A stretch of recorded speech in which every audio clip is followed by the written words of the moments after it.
Hello, everybody. Happy Friday. It's Tisha back with another Tisha Talks Live, and you're in for a treat. I've got my good friend Ashley Bright in the green room with his yellow glasses, always a signature accessory that he has. I was trying to find my pink glasses, Ashley, so maybe next time I'll have to bring those out. But thank you. If you are tuning into this live stream on Facebook, YouTube, LinkedIn, or on Ashley's profiles on YouTube and LinkedIn, welcome. So great to have you. If you've never been a part of Tisha Talks Live, this is an opportunity where I get to meet entrepreneurs and business professionals all around the world, share their stories, share their valuable insight to help you be a better business owner. And today we're going to be talking about vulnerability and how vulnerability is your superpower. So again, if you're watching this live, great to have you. If you're catching the replay, awesome. Love that you're going back because this is being recorded. You can always find it on any one of our profiles. Before we get started, though, a couple of quick announcements. Have a few events coming up. But first, I want to go ahead and give a shout out to Chris. He is a proud sponsor of Tisha Talks Live, and he has a new app called Social Life, and it's all of the fun things to do around Arizona. You can download it on Google Play, also in the Apple Store, and helping us get our event calendars full. So make sure you check that app out. And then coming up this coming Saturday, April 27th, Connecting Through Community is an event I host. I try to do at least once every other month. I team up with a local nonprofit here in the Valley, and I bring friends, kids, whoever wants to help, lend a hand and connect. And this coming next week, next Saturday, we'll be teaming up with Live Love out of Chandler. We're beautifying the homes of our senior population here. You don't need to bring any tools or equipment. Live Love has it covered, but we'd love to have your support and your help for the morning. That's from 8 to 10 on April 27th. And then last but not least, we've got Social Connect Simplified. Ashley and I were just talking about this in the green room, that simplicity is key. And as he was telling me this, I'm looking at my word of the year, which is simplicity. So Social Connect Simplified, there's no agenda, there's no speakers. It's just good people getting together over happy hour, business professionals, entrepreneurs to talk about life, business over cold beer. So make sure you come to that. That is May 29th from 4 to 6 at Courthouse in Chandler. And before we get started with bringing Ashley in, you know how I like to do this every single Friday. It's Friday. It's time to celebrate. Let's go through a little dance party, and I will be right back.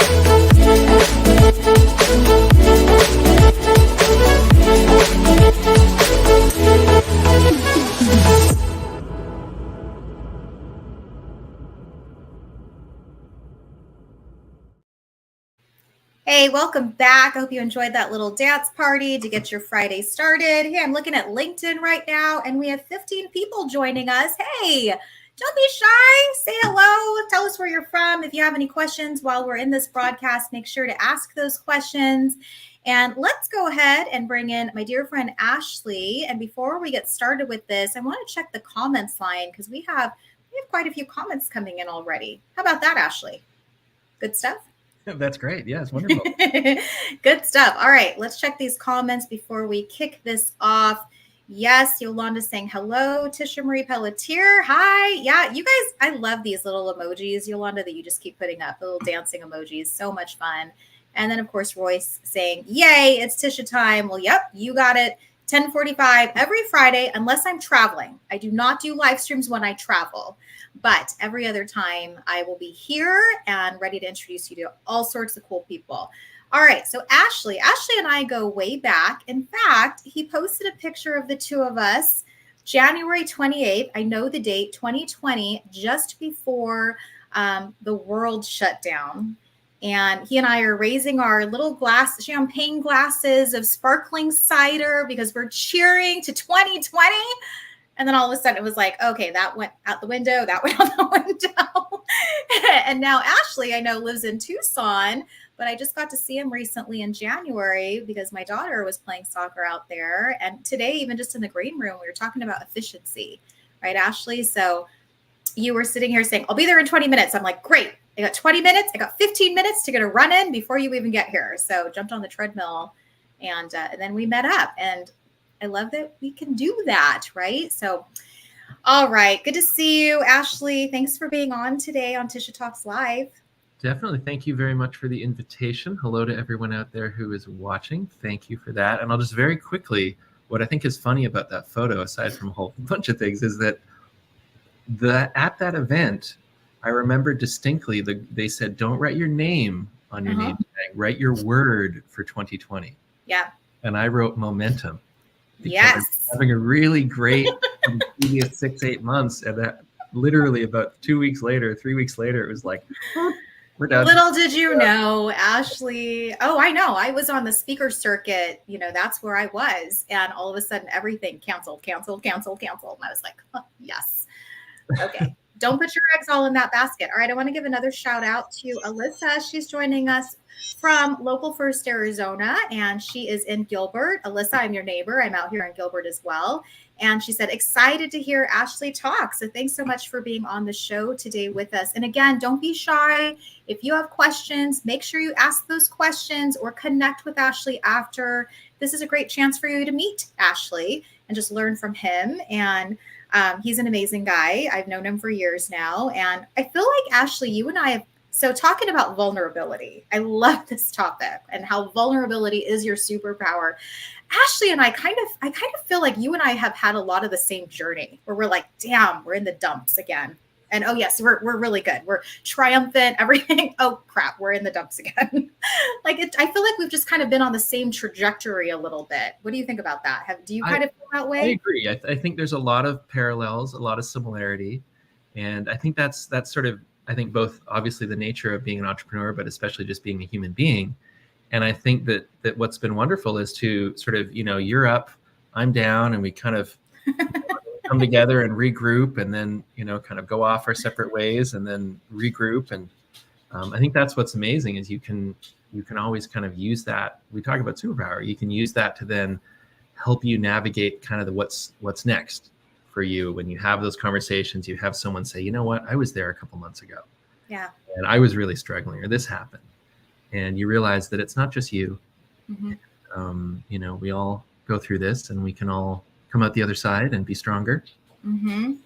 Mm-hmm. It's so important to have those types of relationships with people, because we see it. We could talk about this for days of scrolling social and going, oh, that person has it figured out. That person has their together. These people have it together, until you really sit down and have a conversation and you realize that everybody is kind of a hot mess beneath the surface, and it's nice to be able to say, well, great, I'm not alone in this. I am not alone in this. Yes. And it's interesting, because when I grew up in a family, and my family we were loving and caring, but there wasn't, when things were bad, there was no outward acknowledgement or expression of that. Mm-hmm. And so I didn't really learn that as a child growing up. And it was interesting because my wife is from Mexico, and very different culture. My parents are English and Scottish. And so for her family, it was very open, and it was out there, and it was sometimes not pretty, but you always knew kind of where you stood. And I just think it's interesting over the years how I've come to realize that I was kind of shortchanged to a certain extent, because I didn't know that. I didn't learn that. Yeah. And so I've been sort of in the last number of years, especially with kids, really trying to understand that and embrace it and learn and grow and all those things. Yeah. Hey, question for you, Ashley. Did you come from a family of entrepreneurs? My father had always been entrepreneurial. Mm-hmm. There was always one thing or another he was working on. What I do remember is there was a lot of boom and bust. Mm-hmm. And so it's interesting. I've often wondered, as I've gotten older, thinking back on my career, that I think that's one of the reasons I was averse to risk, and why it took me almost 20 years before I started my own business. Mm-hmm. Because I think, subconsciously I was kind of documenting his ups and downs, and, we knew like, well, if there's a knock at the front door, you don't answer it because that's a creditor. Mm. People who know us come to the back door. And so just, I didn't really understand it at the time, but I think that was sort of in my subconscious. And so, yeah, my mother, on the other hand, she was a teacher and very stable and nurturing and creative. And so it was interesting, that kind of juxtaposition dynamic in the home. I'm always curious, and I'd love to hear from some of our listeners too, or viewers of, was entrepreneurship part of your upbringing? Because my mom was a VA worker. She worked for the government. She was a nurse. My dad worked for Intel, and he was in technology. Never entrepreneurial at all. Never had an idea about a business. And I just find it funny, interesting perhaps, that I'm an entrepreneur 6 times over. Like I just keep adding more businesses and more businesses. And so it's always interesting to me where that actually comes in. I want to give some shout outs to some new folks that are joining us. Hi, Diane. She says, hi, amazing new friends. I met Ashley at our Disrupt HR Tucson event. So wonderful to connect. I'm now following the Message Fixer. I love it. Thank you. Thank you. Yeah. And I think this might be Alyssa, but saying, oh, wow. Yeah. Wow. All right. Well, let's get into our first question here, Ashley, because we are talking about vulnerability. And I would love to know, in your words, how is vulnerability a superpower? Because a lot of times we look at it, we're like, that's a weakness. We shouldn't talk about those things. But you're saying, hey, it is a superpower. And here is why it's a superpower. Yeah, well, I think that, just as human beings, that we all kind of, I think, operate at a certain level on our day to day, and the interactions are that way. But I think vulnerability is this tool that it's kind of this multifaceted tool in that it allows you to, I think, connect as we've discussed, like how you and I have connected on different points around vulnerability and challenges. So I think it allows you to have that deeper connection with people that are important in your life, family, friends, business colleagues. But then also there's this ability, once you get into that, that's where the healing starts. Because you realize that I'm not alone, that other people have gone through this, and that it's okay to ask for help.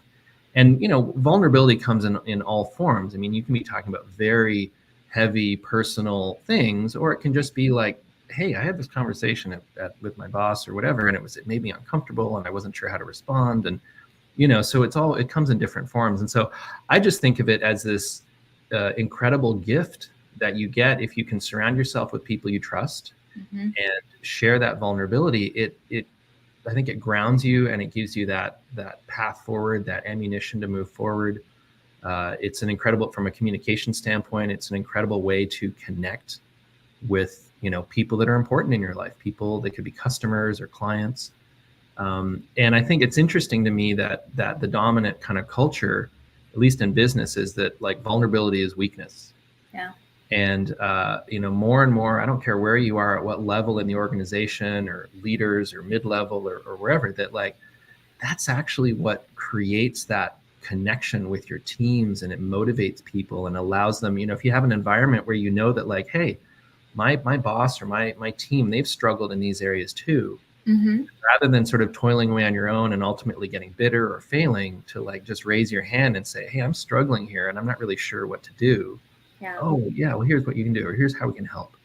And so I don't know, I just find it to be this, it's I joke that I've often said that communication is a superpower, and many people don't really use it to that effect. And I feel like vulnerability is another one of those, that we all have it, we've all experienced it, we all can benefit from it.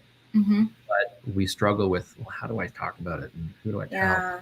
Is that too vulnerable, and that kind of thing. And there is, I think there's levels of vulnerability you need to be careful with, but right. Like how much is too much? I want to give a shout out to Andrew, who's joining us out of Canada. Hello, Mr. Andrew. This is Happy Friday. Happy Friday to the amazing Tisha. So thankful for that. Nice to meet you, Ashley.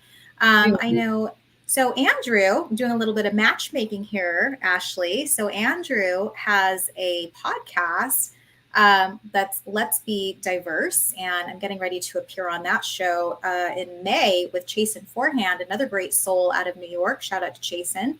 And so if you are looking for a guest, Andrew, I highly recommend Ashley, because that is huge, especially in the HR world, especially with your network of people. So I Well, want thank to talk you. about vulnerability just a little bit, because you talked about a couple of things that are really just in my mind right now.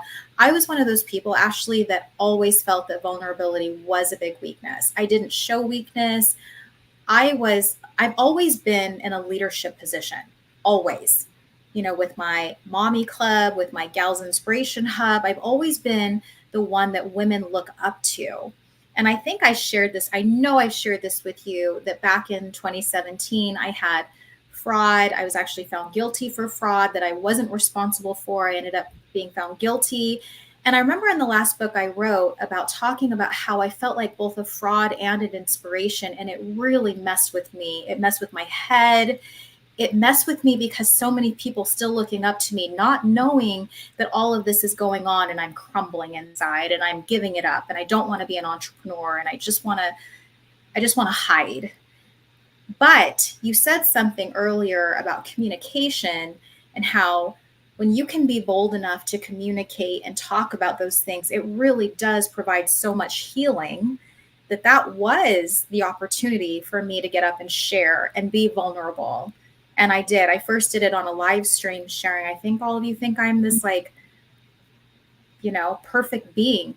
And I'm here to tell you it's not true. I'm here to tell you that life is crumbling behind closed doors, and you have no idea what my life's like right now. Like that I don't even know if I want to be an entrepreneur. I don't even know if I'm meant for this stuff anymore. And then to take it to a stage and be surrounded by people who first thanked me, second resonated with me, and the other part was them saying, you know, you saved us from going through the same experience you did. So I will always be the one to say, here's the lesson. Here's what I learned. I want to help you. I want to make sure you don't go through the same things that I do. And that we've talked about this, like that's actually what catapulted my whole speaking career, was because of the vulnerability and because of getting up there and just being real. So it is a superpower. I've seen it. It's true. Yeah, and I'll, just on that point, I think what you tapped into there was another really sort of powerful component, which is shame. Yeah, shame. And I think that is this sort of veil that sits over everything that makes it really, it could be shame around your actions, it could be, finances, it could be emotions, there's all sorts of things. And so that's where I think when you are able to step into that in a powerful way on stage or a podcast or with your team at work and share it. And like I said, appropriately, you don't want to have stuff out of context, but it's a bond with people because other people have felt that. There might be that shame around, I've struggled as an entrepreneur, or I don't know how to do this, or I've business failed, or something happened. Mm-hmm. And the worst thing is to just hold that in and kind of have it sort of toil away. And that's the thing I mentioned when I was growing up. It just didn't get discussed. It kind of just like got tamped down. Yeah. And as a result, I didn't have that level of emotional intelligence. And it's something that I have really worked hard with my children to make sure that I'm sharing those moments when I've screwed up, or I reacted in a way that wasn't really what I wanted, but here were the things going on. Because I want them to sort of recognize that that's valuable for them, but it's also valuable to see that in others. That just because someone did that to you, let's not hate them. Let's maybe sort of try and figure out what's going on there, or is there some empathy involved? Right. All right. So we have a couple of more great comments and a question. Let's bring up the comments first. Diane sharing, vulnerability leads to connection, which builds effective communication. Our best communicators have empathy and listen. As a manager, my vulnerability helped me build my team through connection and communication. Well said, Ashley. Yes, absolutely.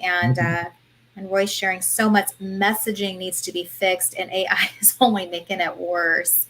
Yeah, it's kind of canned. Yeah. And then Yolanda has a great question. So let's go ahead and chime into this one. That has always been my question about vulnerability. Can you be too vulnerable in the workplace? I think there's always that risk. Mhm. I think that's why it's, we all have, I think, our own awareness and our own gauge for kind of where does this level of vulnerability fit, I hope. And, Mhm. many times I think that's why those conversations will often happen one-on-one with Mhm. a trusted colleague at work, or maybe it's through HR or your direct supervisor. I mean, if you trust them, because they will be the ones that then can be that sounding board, Yeah. in terms of like, hey, here's how I think we should approach this, or here's who I'm going to connect you with, or I think that's valuable. Let's share that, because I think that's going to help the team understand, like why you haven't been present the last few weeks, Mhm. or whatever that is. And so I think that it is a risk. There's a time and a place, and I think a level of vulnerability. But I think it always starts with that initial conversation. And Mhm. for me, it always starts with my wife. She's my greatest cheerleader and my Yeah. confidant. And she's wonderful at being able to sort of say, like, okay, here's how I think we should move forward with this, or here's, speak to that person, or I think you should send them a message right now, or whatever that is. Because the other Mhm. thing too is many times that the thing that at least for me that I've spun around in my head, once I get that out in the open and someone else hears it, they go, no, that's actually not the end of the world. Like you're beating yourself up over this, and it's really, not that big a deal. Yeah. And so I think that's another really valuable thing about being able to share that with people you trust. Right. Right. I agree. All right. Another question coming in from Andrew. It says, I am one of the most vulnerable people. Why do you think people struggle with vulnerability? Great question, Andrew. I'm thinking about that for a moment. Can I chime in while you're thinking about that too, Ashley? So, Andrew, I feel like people struggle with it too because I feel like we live in this society that you have to have it all together. Like, remember, we've all been kind of ingrained and taught that you can't show weakness. You've got to appear strong. And now we're saying no, like we don't want the fake real. We want the real real. Right. And I struggled with that too, where I was like, geez, I felt like ladies that I was leading all the time put me on such a high pedestal that I was like, I don't even know how to get off this thing. How do I just become one with you? I don't want to be on top of the world leading from here. I just want you to view me as one of your own, that I know I'm going to make mistakes and I'm going to learn from those mistakes. And I shouldn't be ashamed. There's that word again, ashamed of hiding and saying, okay, I don't make mistakes ever. No, come on. Let's be real. We're all making mistakes. I just made mistakes. I was telling Ashley, it's in my lesson this Friday. Today, I was like, what's today? It's Friday. My lessons in my Lexus about how I made a batch of F up cookies that I was going to serve to people.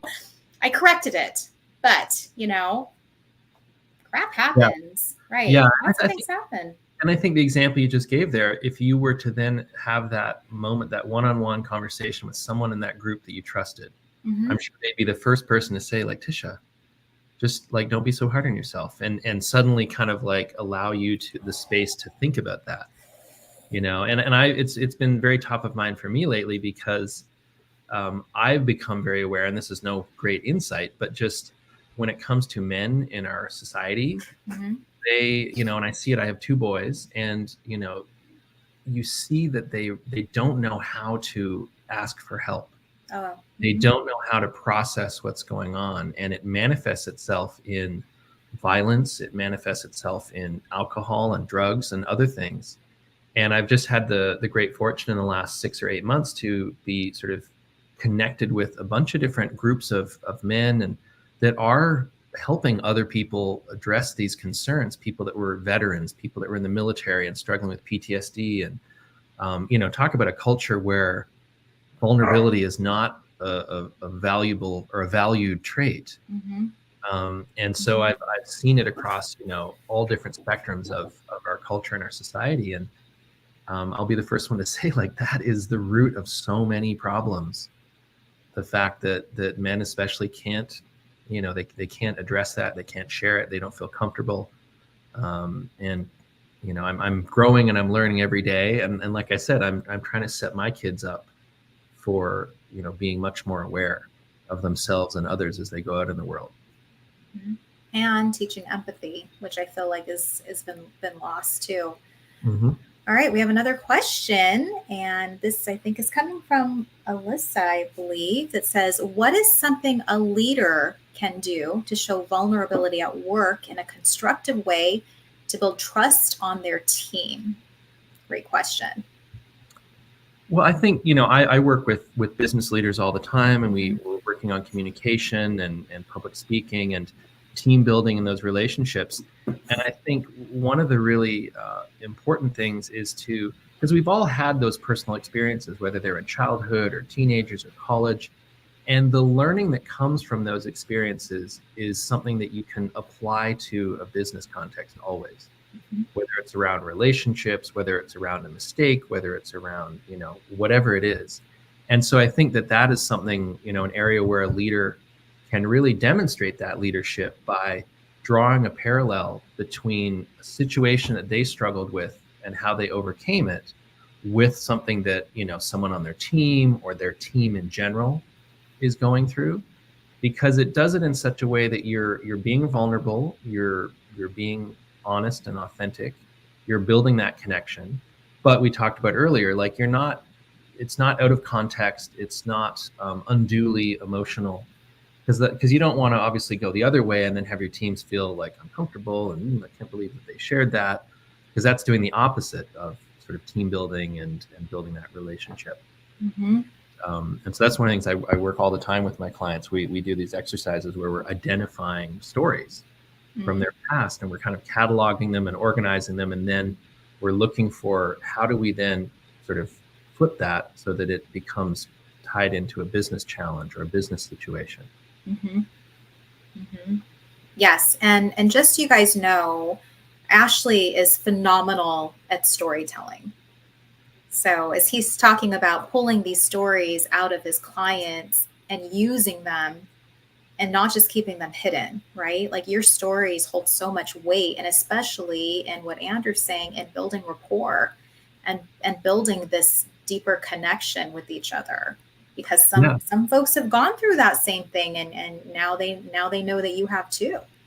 And I mean, I often hear this too, where people are like, well, I don't really have any good stories, or I don't think this is relevant, and I'm like, if you've lived any kind of life, if you've made it beyond, birth, you've got a story to tell somewhere. And it's amazing how you can, just with a few kind of turns of the dial and some other input from someone, you can apply that story to so many other things. And that's, and it's that's where the authentic comes from. I mean, we're not talking about making up stories or sort of manipulating. We're talking about honesty. And so, hey, and let's be honest too, that, like, from an emotional standpoint, those stories that happened 20, 30 some odd years ago, they loom large sometimes, and they're things that maybe we haven't processed. And so to be able to identify them and start to kind of pull them out and get them out of the shadows is, again, where that healing, we talked about that a few times, that, like, healing and growth starts to happen. Mm-hmm. Yeah. Giving a shout out to Luis. He's out of Ventura. Hey, Luis, good to see you. I'll give a shout out to Luis. Luis actually gave me a Wonder Woman bobblehead. Coolest gift ever. It looks like me. It's actually sitting on my bookcase behind me. But good to see you, Luis. And Alyssa saying, ooh, I like that. Storytelling really resonates. And Alyssa, I want to share with you. So I mentioned earlier that I know a lot of you have seen some of the lessons in my Lexus, and I've been doing that for so many years. It was a Camry before, it was weekly reflections before, it was all of those things. But what I'm actually doing every single week is sharing a quick story of my life that happened recently. So whether it's my kids and me learning through them, or seeing them take initiative, or, getting over their passive aggressiveness, like my son, like this is, I mean, you've got boys too, Ashley. My son had to go talk to his coach this week for soccer and was so scared, wrote it all out, role played with me, all this stuff. And then he did it. And I was like, how do you feel? He was like, it wasn't that bad. And I was like, oh, it wasn't that bad. But now I have this great story to share with him I that was going to say, you did this. And Yeah. your coach was so excited. He was like, good man, Caleb. Thank you for coming to me and telling me your concerns so we could address them together and I could help you. Yes. And who knows? Caleb that may be a story Caleb can leverage years from now in an adult or work situation where he's like, I remember this time I was terrified. Oh my gosh, he made every excuse not to go talk to his coach, but talk to me and my husband and everybody else. And that's why I was like, oh gosh, you are passive, passive, passive. Great story. Proud mom, good kid, did it. His coach now knows his name and knows that he's got the cojones to go talk to him. Like, come on. Yeah, even Luis, he knows Caleb. Groovy story. Yes, totally. Yes, totally. So, Alyssa, to your point, yeah, stories make such a difference. And even if you can take your story, even in a couple minutes, and just say, this is what's going on, this is what I learned, this is what I'd like to teach you, that's your legacy. Storytelling is your legacy. Oh yeah. Oh, big time. And I was just before we jumped on the air here, I was talking to Tisha about a book I just started reading. And this is an individual, very prominent, successful, all over social media, et cetera, et cetera. And the opening of this book was describing this like completely other world that he grew up in, where he's being chased by the police and, he's going to jail and, all these things. And it was like, I never knew anything about this, but it immediately connected me to him in terms of like, wow, this is a powerful driver for why he's been able to accomplish what he has and how he changed his life because this story, this experience that he had. Mm-hmm. Hopefully we don't all have to deal with those sort of stories, but we all have our own stories. Oh, I have a story, Ashley, about a cop. Don't we all have that story? Yes. It was quite a funny story. I remember I was driving my Camry, I had Mommy Club plastered all over my windows because I had the decal, and I was getting pulled over for a possible DUI, but it wasn't a DUI. I was just overly exhausted, mama. But I had to walk the line in front of this incredibly hot cop on a busy street where I'm like, oh my gosh. And of course I've got mom written all over my window. Dang it. There you go. That's another great story. Another great story. It's in my book. It's in the last book. Well, I wish we could have so much time, but I have another meeting to get to, and I want to be able to give you a shameless plug. Ashley, tell people how they can find you, what's a good place to do that, and what you've got coming up. Sure. So I'm on all of the popular social media platforms. Just look for or do hashtag The Message Fixer. Mm-hmm. You can also find more information on my website, themessagefixer.com.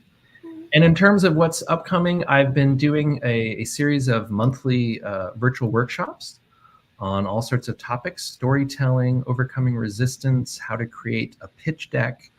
And so those are every month, and the schedules kind of change a little bit, but keep an eye out for those. I always post when they're coming up, and I'd love for you to join and learn and use your stories to communicate more effectively and build those connections and important relationships.